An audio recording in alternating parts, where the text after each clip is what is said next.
জুলাই গণঅভ্যুত্থানের সময় সংঘটিত মানবতাবিরোধী অপরাধের ঘটনায় করা মামলায় ক্ষমতাচ্যুত প্রধানমন্ত্রী শেখ হাসিনা ও সাবেক স্বরাষ্ট্রমন্ত্রী আসাদুজ্জামান খান কামালের মৃত্যুদণ্ড দেয়া হয়েছে।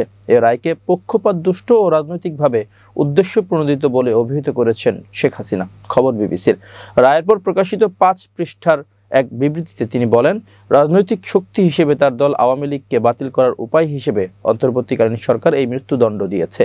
ভারতে নির্বাসিত হাসিনা এর আগে এই বিচারকে প্রহসন বলে অভিহিত করেছিলেন এবং তার বিরুদ্ধে আনা সকল অভিযোগ অস্বীকার করেন। তিনি আরো বলেন, আমি একটি যথাযথ ট্রাইব্যুনালে মুখোমুখি হতে ভয় পাই না, যেখানে প্রমাণগুলো ন্যায্যভাবে যাচাই করা যায়। শেখ হাসিনা বলেন, তিনি মানবাধিকার ও উন্নয়নের ক্ষেত্রে তার সরকারের সফলতার জন্য অত্যন্ত গর্বিত। সোমবার 2:45টার দিকে আন্তর্জাতিক অপরাধ ট্রাইব্যুনাল 1 এর বিচারক বিচারপতি মোহাম্মদ গোলাম মর্তুজা মজুমদারের নেতৃত্বাধীন 3 সদস্যের ট্রাইব্যুনাল এ রায় ঘোষণা করেন।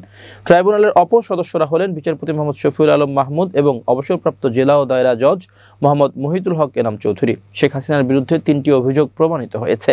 প্রথম অভিযোগে আমৃত্যু কারাদণ্ড ও দ্বিতীয় অভিযোগে মৃত্যুদণ্ড দিয়েছে আন্তর্জাতিক অপরাধ ট্রাইব্যুনাল। 6 ভাগে বিভক্ত 453 পৃষ্ঠা রায়ের সার সংক্ষিপ্ত অংশ পড়েছেন বিচারক। দুপুর 12:34 রায় পড়া শুরু হয়। 2:45 পর্যন্ত রায়ের সার সংক্ষিপ্ত অংশ পড়েন বিচারক। পরে রায় ঘোষণা করেন।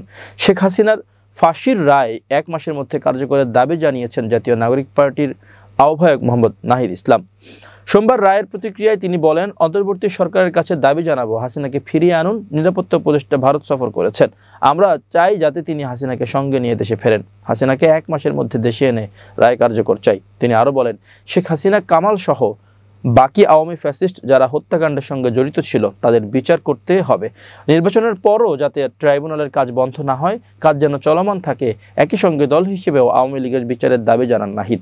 সাবেক আইজিপির সাজা নিয়ে তিনি বলেন, চৌধুরী মামুনের সাজায় সন্তুষ্ট নই। রাজসাক্ষী হলেও তার সাজা আরো বেশি হওয়া উচিত ছিল। এ বিষয়টি আপিল বিভাগে যাওয়া উচিত পুনর্বিবেচনার জন্য।